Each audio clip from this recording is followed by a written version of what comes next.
नमस्कार,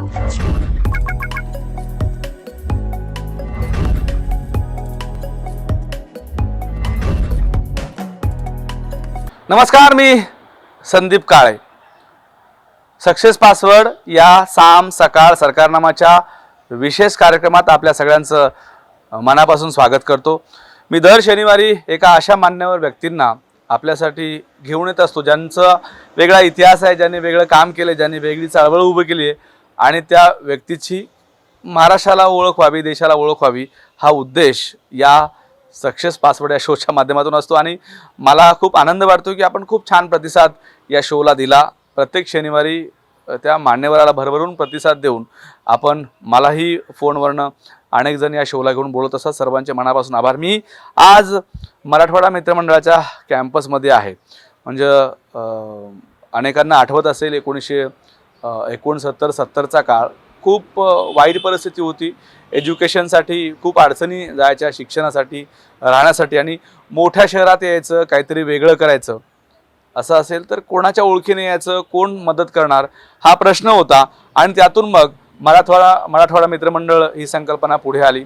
शंकरराव चव्हाण, विलासराव देशमुख अशा बड्या नेत्याच्या माध्यमातून याची मुहूर्तमेढ रोवल्या गेली. आत्ता मी एका कोनशिलेच्या तुम्हाला एक कोनशिला मी दाखवतो. पहिल्यांदा हे मराठवाडा मित्रमंडळ पुणे याची ही वसतिगृहाची कोनशिला आहे. भारताचे गृहमंत्री यशवंतरावजी चव्हाण यांच्या शुभ हस्ते या कोनशिलेचं 20 ऑक्टोबर 1969 रोजी अनावरण झालं. म्हणजे याचं शुभारंभ झाला आणि शंकरराव चव्हाण तेव्हा अध्यक्ष होते. शंकरराव चव्हाण तेव्हा वीज व पाटबंधारे मंत्री होते महाराष्ट्र राज्याचे, ज्यांनी हा सगळा कॅम्पस सुरू केला. मी दुसरी एक तुम्हाला कोनशिला दाखवतो.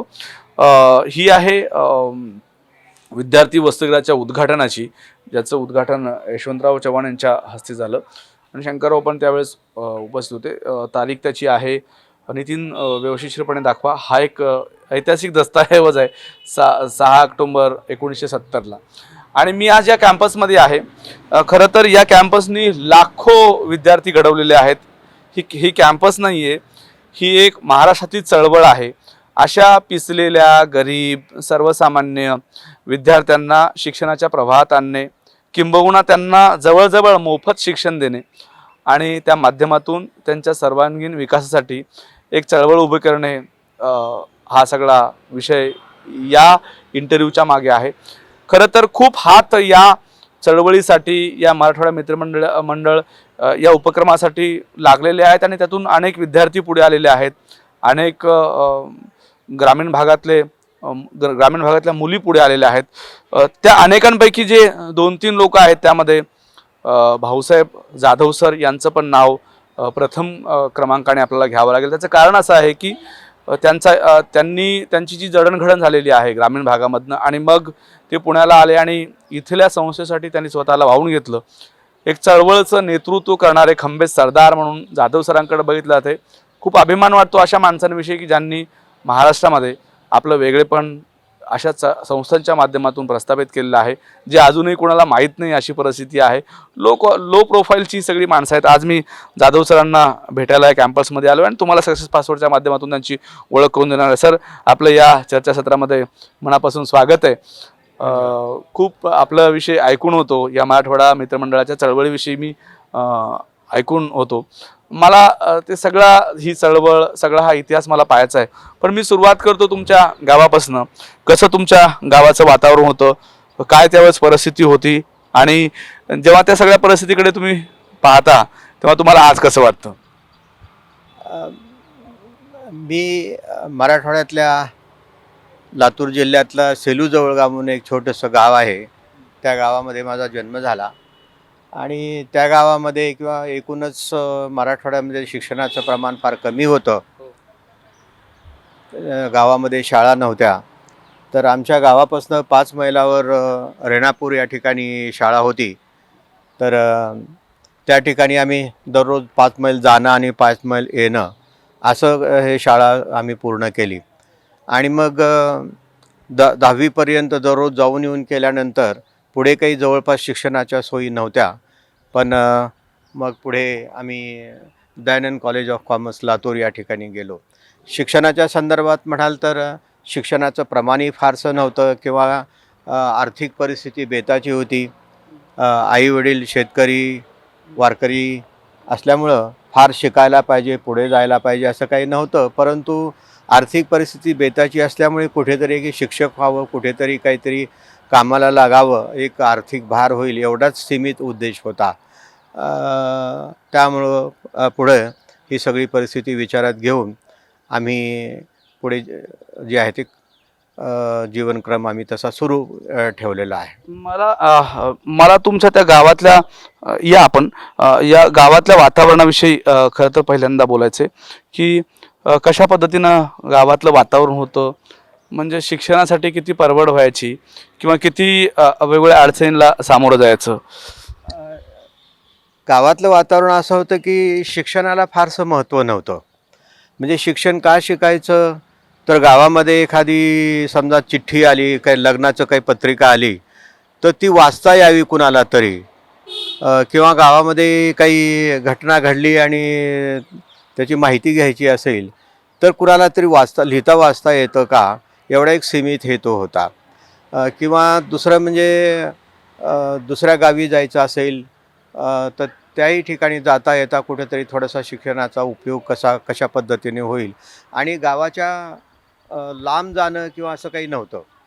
फक्त शिक्षण म्हणजे काही एका सीमित हेतूनं कुठं नोकरी छोटी मोठी मिळाली तर घरदाराचं उत्पन्न वाढेल एवढाच एक सीमित हेतू त्यावेळेला होता. त्यामुळं असं उच्च शिक्षण घेणं आणि काही असं ते गावात वातावरणही नव्हतं आणि तशी काही माणसं शिकलेलीही नव्हती.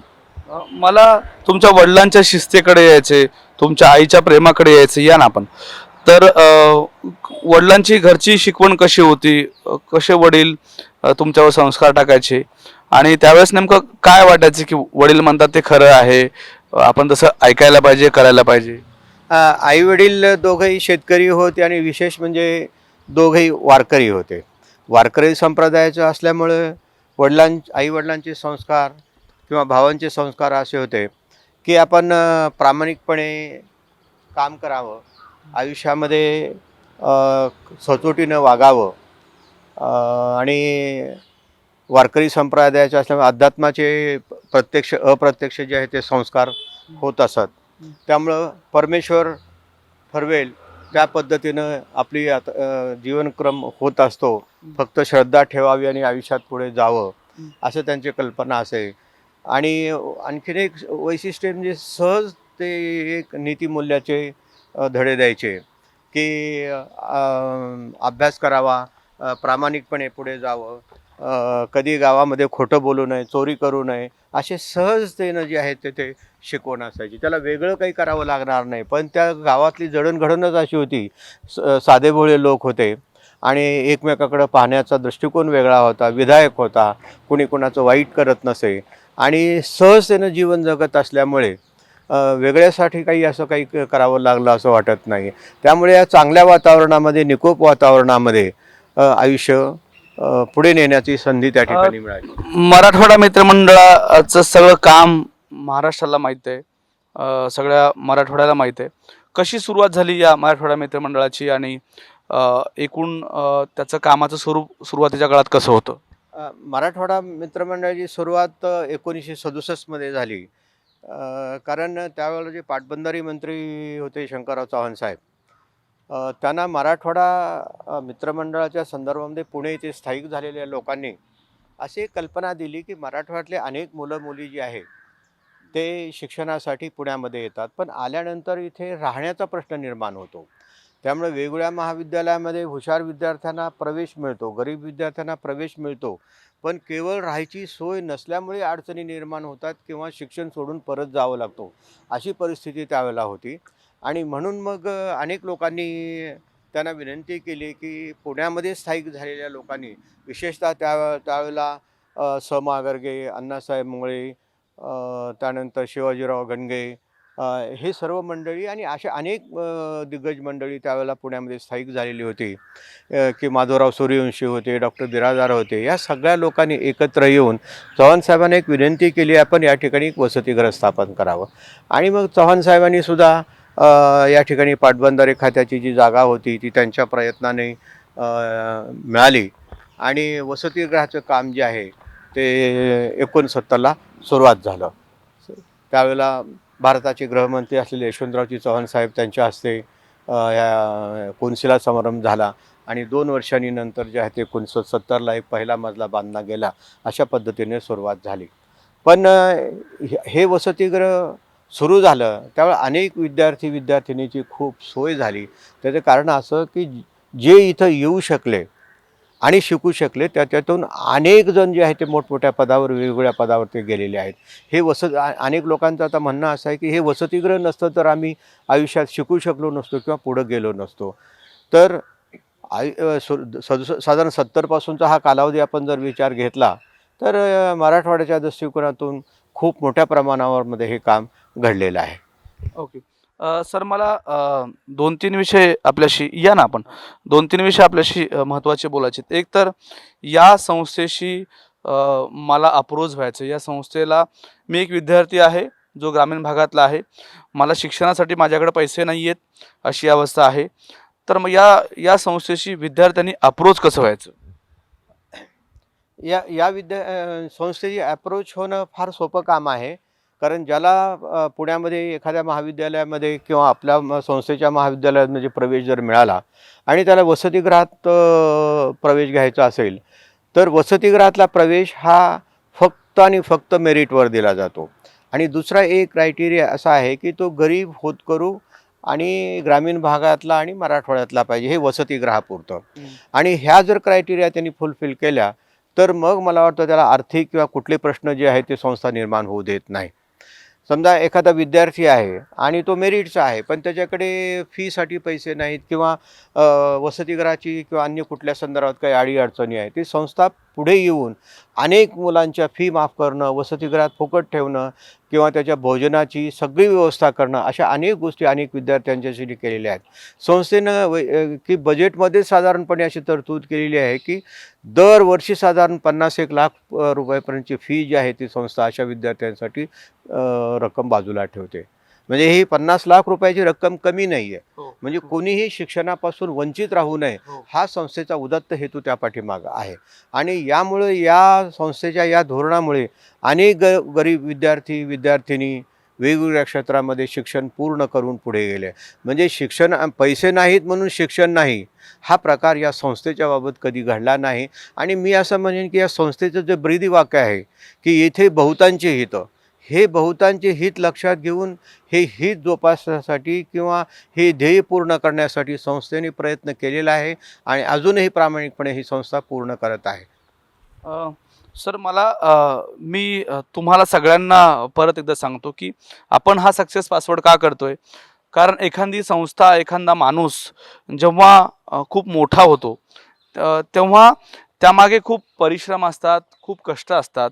आणि मराठवाडा मित्रमंडळाची तर एक चळवळ आहे. म्हणजे मराठवाडा हा चळवळींचा मराठवाडा म्हणून ओळखला जातो. मराठवाड्यामध्ये खूप चळवळी झाल्यात. मराठवाड्यामध्ये खूप वेगवेगळ्या विकासाच्या अनुषंगाने आंदोलनं झाली. मला असं वाटतं की ही चळवळसुद्धा त्याचाच एक भाग आहे.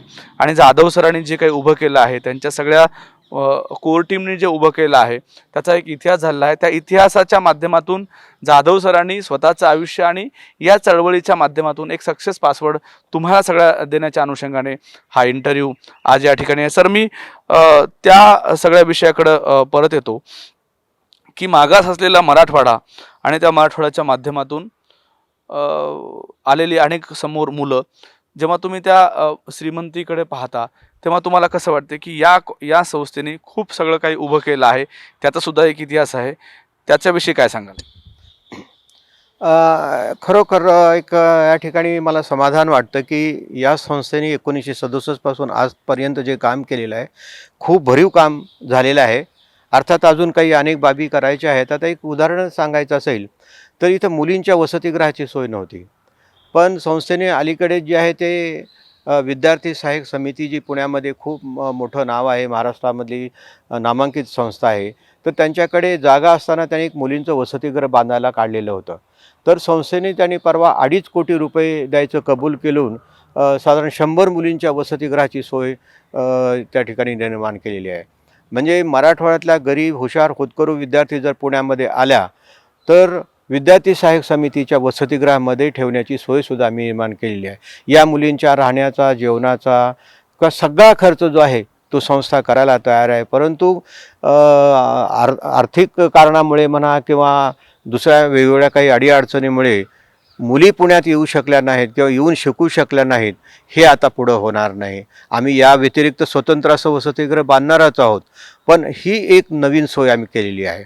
दुसरा भाग असा की मराठवाड्यामध्ये आता साधारण येणाऱ्या मुलांसाठी 150 विद्यार्थ्यांची सोय या ठिकाणी केलेली आहे. तर तिथंही तत्त्व तेच आहे. गरीब होतकरून हुशार विद्यार्थी हा शिक्षणापासून वंचित होणार नाही, परत जाणार नाही, याच्यासाठी खूप प्रयत्न केलेले आहेत. आणि सांगायला अभिमान वाटतो की या वसतिगृहामध्ये राहून अनेक मुलं IAS, IPS किंवा सामाजिक राजकीय क्षेत्रामध्ये खूप पुढे गेलेली आहेत. त्यामुळे हा जो उपक्रम जो आहे तो पुढेही चालत राहणार आहे. पण बदललेल्या परिस्थितीमध्ये अधिक चांगला आणि जोमाने हे काम करावं लागेल असं मला वाटतं. पण मराठवाड्याच्या दृष्टिकोनातून जर विचार केला तर एक मराठवाड्यातून या ठिकाणी येणारी या ठिकाणी संस्था अनेकांच्या प्रयत्नातून, अनेकांच्या अथक मेहनतीमुळं ही संस्था पुढे आलेली आहे. काम खूप व्हायचं आहे. पण एक मात्र निश्चित आहे की ही संस्था या ठिकाणी आली, टिकली, वाढली, लोकांनी आपली म्हटली, पुणेकरांनी याला जे आहे ते आपलं म्हटलं, या उद्देशाने आम्ही हे काम केलेलं आहे. त्यामुळं मराठवाड्याच्या दृष्टिकोनातून म्हणाल तर मराठवाड्यात अनेक प्रश्न आहेत. तर व्यापक दृष्टिकोनातून जर विचार करायचा असेल तर मराठवाडा मित्रमंडळासारख्या अनेक संस्था पुढे येऊन मराठवाड्याच्या व्यापक हिताच्या दृष्टिकोनातून आपल्याला खूप प्रयत्न करावे लागतील. त्याचा सारासार विचार करूनच ते करावे लागतील. एकटी संस्था फारसं काही करू शकणार नाही. पण एक संस्था खारीचा वाटा का होईना उचलून निश्चितपणे मराठवाड्याच्या विकासासाठी हातभार लावते, याचा मला सांगायला अभिमान वाटतो. अगदी बरोबर आहे. मी आता जेव्हा ग्रामीण भागामध्ये फिरत असतो तेव्हा सातत्याने असं लक्षामध्ये येते की मुलांना खूप काहीतरी करायची इच्छा आहे. म्हणजे मी फक्त मराठवाडा एक विभागच घेत नाही, विदर्भ, पश्चिम महाराष्ट्र, उत्तर महाराष्ट्र, आपण सगळीकडचा भाग जर घेतला तर सातत्याने हे जाणवते की मुलांना काहीतरी करायचं आहे पण ते करू शकत नाहीत. जाधव सरांनी ही मराठवाडा मित्रमंडळाची चळवळ पुण्यामध्ये चालवली, किंबहुना ती महाराष्ट्रात चालवली आहे. आणि आज शेकडो विद्यार्थी पुढे झेप घेत आहेत, अशी एकूण सगळं चित्र आहे. म्हणूनच मी आज सक्सेस पासवर्डच्या माध्यमातून जाधव सरांना ह्या सगळ्या चळवळीचा आणि त्यांच्या आयुष्याबद्दलचा सगळा एकूण इतिहास मांडण्यासाठी या ठिकाणी निमंत्रित केलं. सर, आपलं एक लॉ कॉलेज आहे. मी काल मॅडमशी बोलत होतो फोनवरनं त्याला रिसर्च करताना या इंटरव्ह्यूच्या अनुषंगाने. तर त्या लॉ कॉलेजनी खूप न्यायाधीश दिलेले आहेत आणि एक अभिमान वाटतो की आपल्या कॉलेजचा विद्यार्थी कुठेतरी न्यायाधीश म्हणून बसलेला आहे. आणि तो अशा गोरगरिबाचा आहे की ज्यांनी कधी शाळेचं तोंड पाहिलेलं नाही, ज्याला कधी शाळा माहीत नाही, असे अनेक विद्यार्थी या मराठवाडा मित्रमंडळाच्या या कॉलेजनं दिले आहेत. त्याच्याविषयी तुमच्या नेमक्या एकूण कशा भावना आहेत? खरं म्हणजे या संदर्भात मला खूप आनंद वाटेल तुम्हाला सांगायला की आमचं जे कॉलेज आहे म्हणजे लॉ कॉलेज, त्याला आम्ही शंकरराव चव्हाण लॉ कॉलेज असं नाव दिलेलं आहे. आणि गेल्या 15 वर्षामध्ये या लॉ कॉलेजनं खूप चांगली प्रगती केलेली आहे.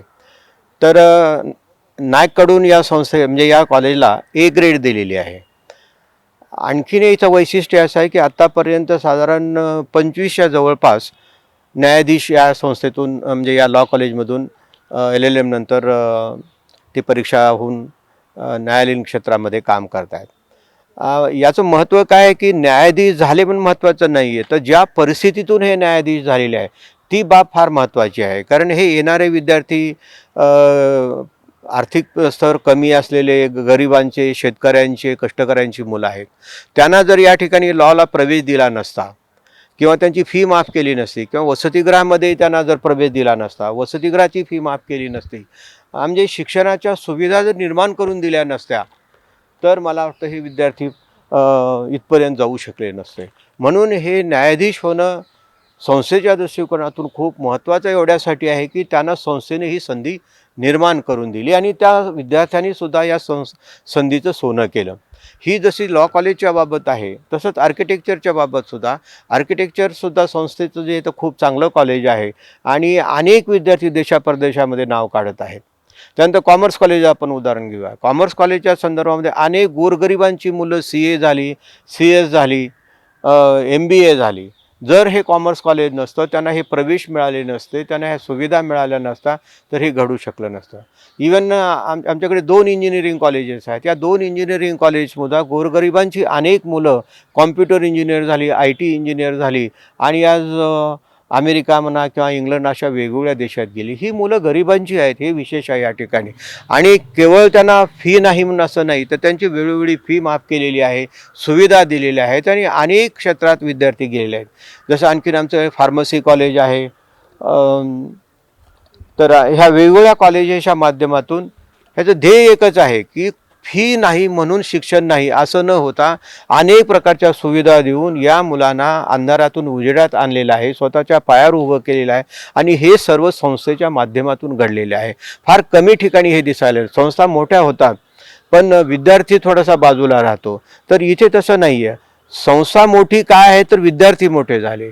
विद्यार्थी मोठे का झाले तर या ठिकाणचं जे व्यवस्थापन आहे, या व्यवस्थापनाचं मन मोठं आहे किंवा व्यापक आहे आणि त्यांनी हे लक्षात ठेवलेलं आहे की संस्थेचं जे उत्पन्न आहे ते विद्यार्थ्यांच्या विकासासाठी पूर्णपणे खर्च झालं पाहिजे. या मानसिकतेतून हे व्यवस्थापन असल्यामुळं त्यांचं हे कौतुकास्पद आहे. मी केलं असं मला या ठिकाणी कधीही वाटत नाही, कारण अनेक संस्थांमध्ये एक व्यक्ती कधीच काही करू शकत नाही, पण त्याला करू देणारे, त्याला सपोर्ट करणारी मनापासून माणसं असतात. या माझ्याही बाबत मी असं म्हणेन की मी जरी या ठिकाणी 40 वर्ष काम केलं असेल तर मी काम केलेले नाही, लोकांनी मला करू दिलं. आमच्या व्यवस्थापनाने विश्वास ठेवला. चव्हाण साहेब असतील, विलासराव असतील, गणगे साहेब असतील किंवा माधवराव सूर्यवंशी असतील किंवा मुंगळे साहेब असतील, अनेक दिग्गज जे आहेत ते माझ्या पाठीशी उभं राहिले आणि कामाचं कौतुक केलं आणि मला हे काम करता आलं. म्हणजे त्यांनी उमेद दिली, त्या उमेदीचा मी चांगल्या कारणासाठी फायदा घेतला, एवढे मी नम्रपणे या ठिकाणी सांगू शकतो. एक मला विचारायचं आहे की 10 वर्षापूर्वी जो शिक्षणाचा एकूण सगळा ओघ होता किंवा सिरियसपणा होता, विद्यार्थी यायचे, शिकायचे, काहीतरी बनायची अशी परिस्थिती होती, पण आता तो ओघ थोडासा ओसरत चालला आहे. शिक्षणामधला सिरियसपणा कुठंतरी कमी होत चाललेला आहे. असं तुम्हाला एक शिक्षण तज्ज्ञ म्हणून नेमकं काय वाटतं की विद्यार्थ्यांची अशी मानसिकता हल्ली का होते की कितीही शिकून मला नोकरी लागत नाही, मी शिकायचं कशासाठी, अशी परिस्थिती आहे. म्हणजे शिकायला मिळत नाही हा भाग आहेच आहे, पण त्याच्या पलीकडे जाऊन शिकून काय होणार आहे माझं, अशी पण परिस्थिती आहे. तर तुम्ही या एक शिक्षण तज्ज्ञ म्हणून या सगळ्या परिस्थितीकडे कसं पाहता? बरोबर आहे की आता इव्हन थोडंसं मराठवाड्यापुरतं बोलायचं असेल तर मराठवाड्यामध्ये म्हणा किंवा ग्रामीण भागामध्ये शिक्षणाचा मुख्य हेतू नोकरी असतो. शिकायचं का तर त्यामुळे नोकरी लागेल, नोकरी लागल्यामुळं थोडंसं उत्पन्न वाढेल आणि आपली आर्थिक परिस्थिती सुधरेल, घरची परिस्थिती सुधारेल, हा व्यावहारिक विचार असतो. आणि मग तो विद्यार्थी समजा MA झाला, MCOM झाला, MSc झाला, आर्किटेक्ट झाला, इंजिनियर झाला आणि त्याला जर नोकरी लागत नसेल तर मग घरापासूनच त्याची सुरुवात होते की मग आपण एवढं कर्ज काढून तुला शिकवलं किंवा तुला आम्ही एवढ्या शिक्षणासाठी एवढी मेहनत घेतली आणि तुझ्यामुळं ना तुझी परिस्थिती बदलली ना आमची परिस्थिती बदलली. उलट शिक्षणाचा खर्च झाला आणि एक तो चर्चेचा विषय झाला की बघा हा शिकला पण याला काही काम मिळालं नाही आणि न शिकलेला एखादं काहीतरी छोटं मोठं काम करतो, व्यवसाय करतो, असं थोडंसं एक विचित्र परिस्थिती निर्माण झालेली आहे. त्यामुळं मला असं वाटतं की हे काही गैर नाही आहे. शिक्षणामुळं नोकरी मिळाली पाहिजे ही अपेक्षाच गैर नाही आहे. पण आता कसं होतं, जेवढ्या प्रमाणामध्ये विद्यार्थी तयार होतात तेवढ्या प्रमाणामध्ये जॉब तयार होत नाहीत आणि प्रत्येकाची मानसिकता जी आहे ते जॉब करण्याकडे आहे. स्वतः काहीतरी व्यवसाय करावा असं आपण म्हणतो की व्यवसाय करावा वगैरे, पण सुरुवातीला आर्थिक विवंचना असताना, अनुभव नसताना व्यवसाय सुरू करण्याचं धारिष्ट्य किंवा ती मानसिकता आपल्यामध्ये नाही आहे. त्यामुळे शिक्षणामध्ये काही बदल करून केवळ शिक्षणाकडे नोकरी न बघता की व्यवसायाच्या दृष्टिकोनातून किंवा ज्याला सेल्फ सपोर्टिंग या दृष्टिकोनातूनही आपल्याला बदलावं लागेल. आईवडिलांची म्हणा, विद्यार्थ्यांची सुद्धा मानसिकता बदलावी लागेल की शिकलं म्हणजे 100% नोकरी मिळेलच असं नाही, हेही कुठेतरी रुजवावं लागेल. आणि मग त्या पद्धतीने शिक्षणामुळे तुमचा दृष्टिकोन बदलून तुम्ही आयुष्यात पुढे जाऊ शकाल, व्यवसाय करू शकाल. या दृष्टिकोनाकडे आला तर मग हे वैफल्य निर्माण होणार नाही किंवा येणार नाही. आता या हॉस्टेलमध्ये किती मुलं मुली आहेत? अगदी नाममात्र शुल्कावर ते राहतात आणि एकूण दुसऱ्या मुलांना हॉस्टेलला इकडे राहायचं असेल तर तुमच्याशी अप्रोच कसं व्हायचं? या ठिकाणी अप्रोच व्हायचं असेल तर या ठिकाणी अर्ज करायचा. हो. समजा आमच्याकडे 150 जागा आहेत. हो. अर्ज साधारणपणे खूप मोठ्या प्रमाणामध्ये येतात. आलेल्या अर्जाची छाननी केली जाते.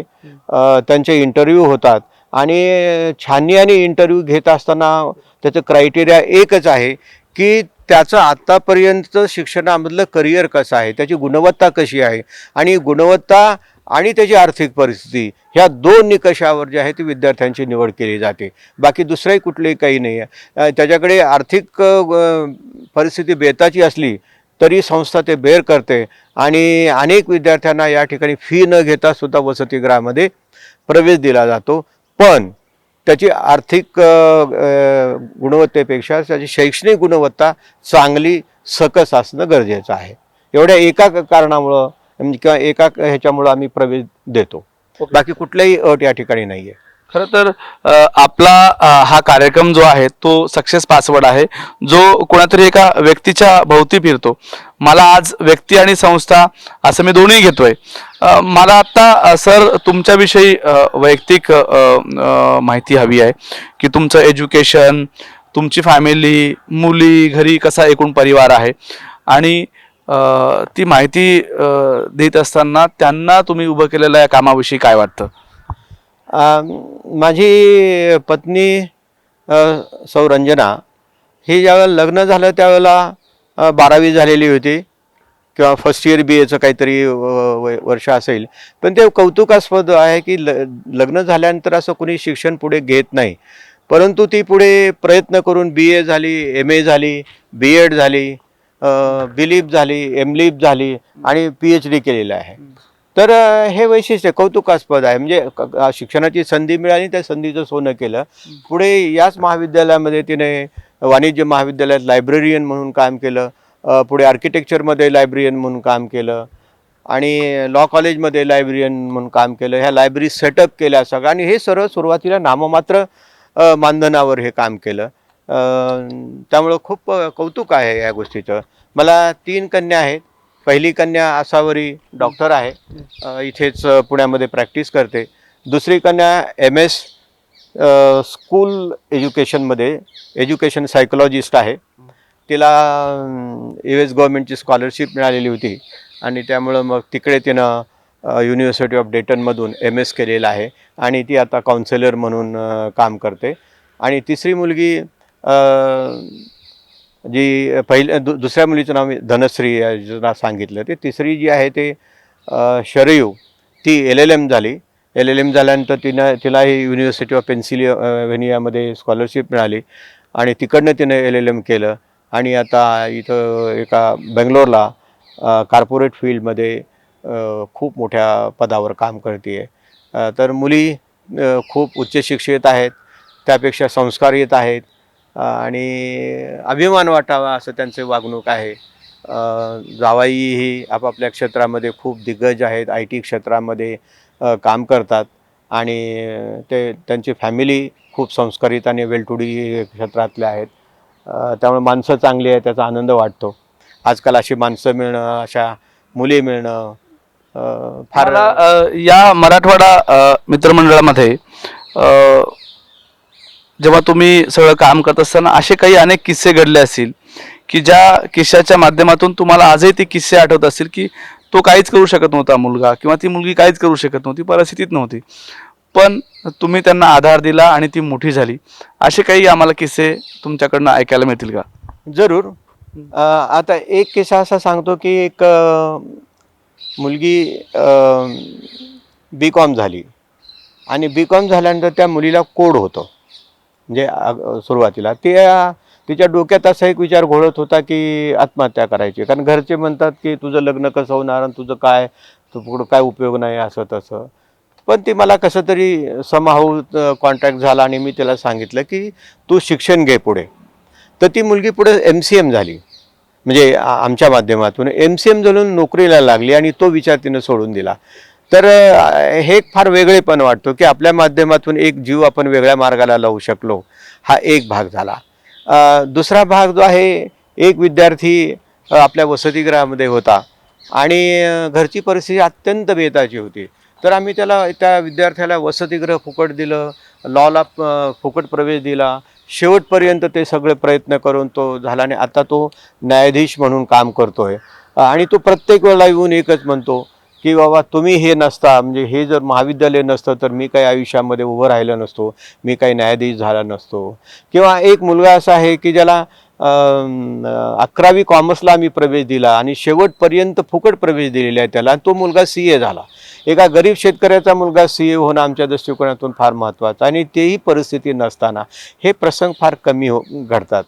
आणखीन मी माझ्या आयुष्यामध्ये एक काम केलं की कुठलाही क्षेत्रातला, कुठल्याही जाती जमातीचा, कुठल्याही भागातला गरीब मुलगा मुलगी असेल तर आम्ही त्याची फी पूर्ण माफ करायचो. अशी अनेक मुलं घडली, मोठी झाली, वेगवेगळ्या बँकेमध्ये गेली, सामाजिक क्षेत्रात गेली, राजकीय क्षेत्रामध्ये गेली, आणि असं म्हणतात की बाबा या कॉलेजमध्ये आम्ही मोठं झालो, या कॉलेजनं आम्हाला संधी दिली नसती तर आम्हाला आयुष्यात काही करता आलं नसतं असं मला वाटतं. एक प्रसंग म्हणून या ठिकाणी सांगतो की मी पूर्वी रिक्षाने यायचो.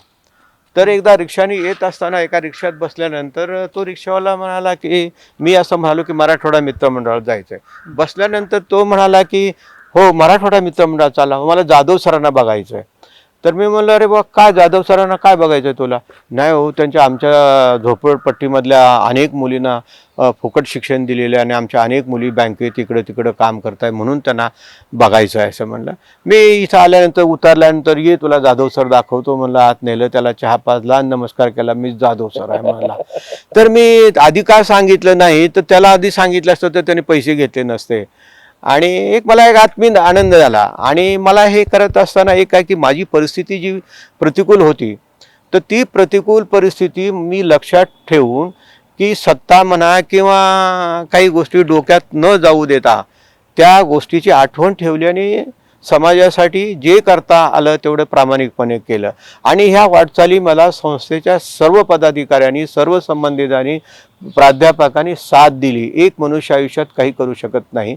या सगळ्यांचं, इव्हन पुण्यामध्ये सुद्धा अनेक संस्था असतील, व्यक्ती असतील, त्यांचं खूप सहकार्य मिळालं. मी अनेक संस्थांशी निगडीत आहे. त्याही ठिकाणी मला काम करण्याची संधी. आता विद्यार्थी सहाय्यक समितीमध्ये प्रतापराव पवार साहेबच अध्यक्ष आहेत. त्या ठिकाणी मी या ठिकाणी काम करतो. आणि या ठिकाणी काम करायचा हेतू काय असतो, तिथूनही काही चांगल्या गोष्टी आपल्याला शिकायला मिळतात. नवीन नवीन काही पुण्यात गोष्टी अनेक संस्थातून बघायला मिळत असतात. तर ह्याही गोष्टी घडल्या, खूप अनुभव मिळाले. पुण्यामध्ये बरे बुरे काही अनुभव असतात, पण बुरे हे सोडून द्यायचे असतात. कुठेही बाहेर गेला, स्पर्धेत टिकला तर काय सगळेच अनुभव तुम्हाला चांगले येतात असं नाही आहे. तर ते अनुभव घेऊन पुढे आयुष्यामध्ये जायचं असतं.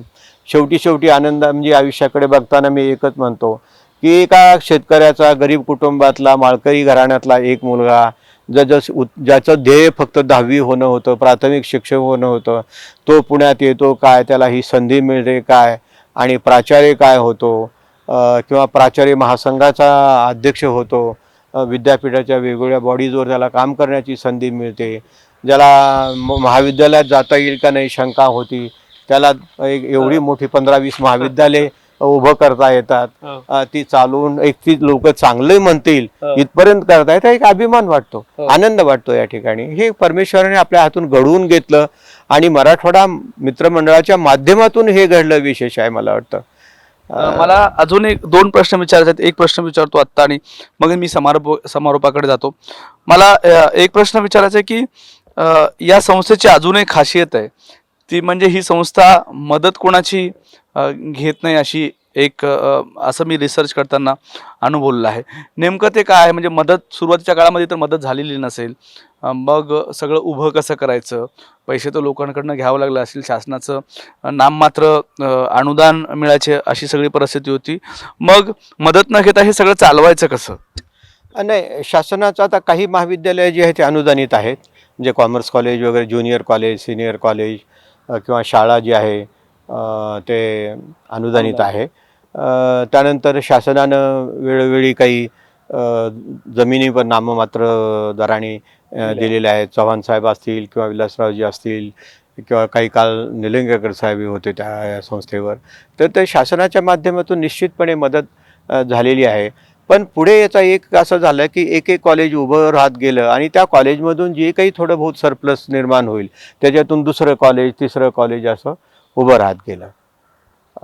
त्यामुळं संस्थेने स्वतः किंवा मध्ये जे बँक ऑफ इंडियाचं आम्ही साधारण 25 कोटी रुपयाचं कर्जही काढलं होतं. हो. पण ते कर्ज आम्ही वेळेत फेडलं. कारण बँका कर्ज देत नाहीत शैक्षणिक संस्थांना, हो. यांचं पुढं शेवटी काय घ्यायचं म्हणून. पण ते बँकेचे मॅनेजरच म्हणाले की 10 वर्षाचं कर्ज काढलं पिरियडसाठी आणि 7 वर्षात फेडलं, ही एक वेगळी संस्था आहे. कारण काय की संस्थेचं व्यवस्थापन जे होतं त्यांचं म्हणणं की आपण एखाद्याचं कर्ज काढलं तर ते वेळेत दिलं गेलं पाहिजे आणि कुठल्याही परिस्थितीचा ब्लॉट आपल्यावर याने कर्ज दिलं नाही किंवा बँकेची नोटीस येणं वगैरे असं होता कामा नये, ही त्यांची धारणा होती. त्यामुळे आम्ही कर्ज काढलं, ते कर्ज वेळेत फेडलं, इमारती उभ्या राहिल्या आणि खूप चांगल्या प्रोफेशनल पद्धतीनं. आजचा जमाना हा स्पर्धेचा आहे.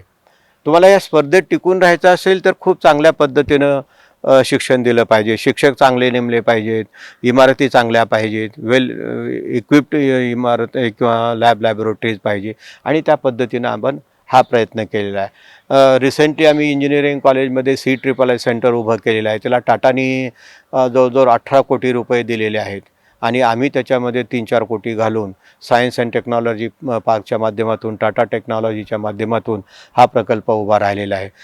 मी तुम्हाला मगाशी विनंती केल्याप्रमाणे आपण तो प्रकल्प आता पाहणार आहे. तो हेतू असा आहे की बी होत असतानाच इंडस्ट्री लेवलला काय ग्राउंड रिॲलिटीला काम करावं लागतं, तेच जर या ठिकाणी त्यांना शिकायला मिळालं तर हा थिअरी आणि प्रॅक्टिसमधला जो गॅप आहे तो ब्रिज करण्याच्या दृष्टिकोनातून तो प्रोजेक्ट आहे. अगदी बरोबर आहे तुम्ही म्हणतात सर.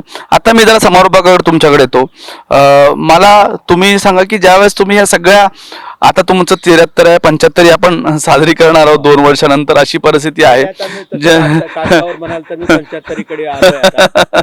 आता असं आहे की जेव्हा तुम्ही या सगळ्या मागच्या प्रवासाकडे पाहता तेव्हा तुम्हाला काय वाटतं, सक्सेस कसा आहे, कसा सक्सेस तुम्ही मिळवला, काय तुमच्या सक्सेसचे पासवर्ड होते आणि ते आत्ता येणाऱ्या युवा पिढीने कसे घेतले पाहिजे, तुमचा आदर्श युवा पिढीने कसा घेतला पाहिजे? मी असं म्हणेन की हे सक्सेस जे आहे ते प्रामाणिकपणा, सचोटी, मेहनत आणि आपलं ध्येय निश्चित पाहिजे की आपण समाजासाठी काम करतोय आणि ते करण्यासाठी आपल्या स्पष्टता पाहिजे, निस्वार्थीपणा पाहिजे. आपण समाजासाठी खरंच काम करतोय आहे हे लोकांना दिसलं पाहिजे आणि हे करत असताना आमच्या व्यवस्थापनाने 100% विश्वास माझ्यावर टाकला.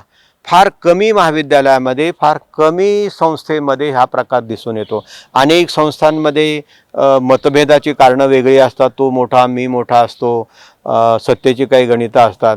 पण या ठिकाणी एक म्हणाल तर एक सहनशीलता, पेशन्स, दुसऱ्याला बरोबर घेऊन जाणं आणि आपण जरी काम केलं तर त्याचं मोठेपण किंवा त्याचं श्रेय जे आहे ते आपल्या वरिष्ठांनी इतरांना देणं की बाबा त्यांच्यामुळेच आपण हे करू शकलो, असं कुठंतरी आपण सतत मी केलं असं म्हटलं की गणित गडबडतं. तुम्ही एकटा कुणीही करू शकत नाही, तुमच्या पाठीमागं अनेक हात असतात, दृश्य अदृश्य, आणि त्याच्यामुळे तुम्ही इथपर्यंत येत असतात.